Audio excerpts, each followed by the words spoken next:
अंधेरी रात थी। चंद्रमा आधा बादलों के पीछे छिपा हुआ था और चारों ओर केवल सन्नाटा था। श्मशान घाट के बीचों बीच एक प्राचीन पेड़ खड़ा था, जिसकी शाखाएं अजीब तरीके से हवा में लहर रही थीं। राजा विक्रमादित्य अपने मजबूत हाथ में तलवार पकड़े निर्भयता से पेड़ के नीचे खड़े थे। उनके चेहरे पर दृढ़ संकल्प था। वेताल ने पेड़ की शाखा से लटकते हुए अपनी चमकदार भूतिया आंखों से राजा को देखा। राजा विक्रम, तुमने एक बार फिर मेरी चुनौती स्वीकार की, लेकिन क्या इस बार तुम मेरे सवाल का जवाब दिए बिना मुझे ले जा पाओगे?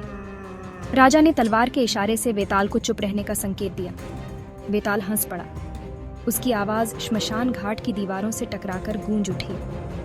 ठीक है राजा, मैं तुम्हारे कंधे पर चलने के लिए तैयार हूं, लेकिन याद रखना, अगर तुम मेरे सवाल का सही जवाब दोगे तो मैं फिर से इस पेड़ पर लौट जाऊंगा। विक्रम ने वेताल को अपने कंधे पर उठाया और गहरे जंगल की ओर चल दिए। पेड़ों की शाखाएं उन्हें रोकने की कोशिश कर रही थीं, लेकिन विक्रम का हर कदम दृढ़ और निर्भीक था। वेताल ने अपनी कहानी शुरू की।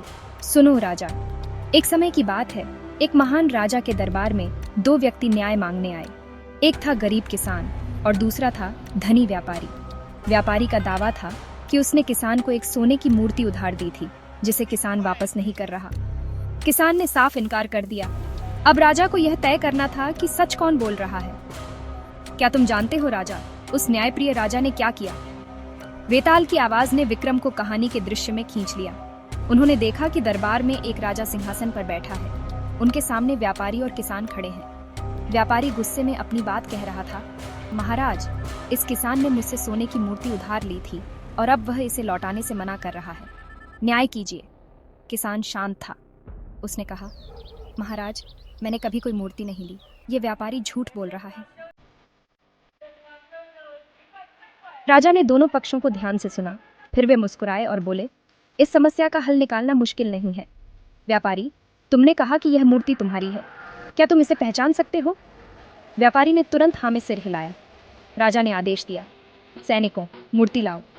मूर्ति दरबार में लाई गई।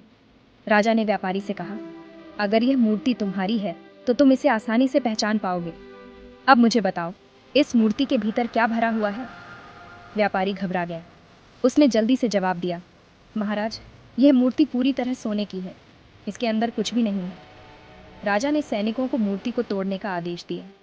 जैसे ही मूर्ति टूटी, उसके अंदर से चावल निकल पड़े। राजा ने मुस्कुराते हुए कहा, अगर यह मूर्ति तुम्हारी होती तो तुम्हें पता होता कि इसके अंदर क्या है। तुमने झूठ बोला है। किसान निर्दोष है। दरबार में हर कोई राजा के निर्णय की सराहना करने लगा। किसान ने राजा को धन्यवाद दिया और खुश होकर लौट गए। व्यापारी ने अपने झूठ के लिए माफी मांगी। वेताल ने राजा विक्रम से पूछा, तो बताओ राजा विक्रम, उस राजा ने जो निर्णय लिया, क्या वह सच्चा राजा था? सच्चे राजा की पहचान क्या होती है? विक्रम ने शांतिपूर्वक जवाब दिया, सच्चा राजा वही है जो बिना किसी भेदभाव के न्याय करे। वह सत्य को पहचानने की क्षमता रखता है और अपने विवेक से सही निर्णय लेता है। वेताल हंस पड़ा। बिल्कुल सही राजा विक्रम, लेकिन तुमने जवाब दिया, इसलिए मैं फिर से इस पेड़ पर लौट रहा हूँ। अगली बार तक के लिए अलविदा। यह कहकर वेताल हवा में घुल गया और पेड़ की शाखाओं पर लौट गया। विक्रम ने एक गहरी सांस ली और अपनी तलवार को मजबूती से पकड़े हुए आगे बढ़ गया।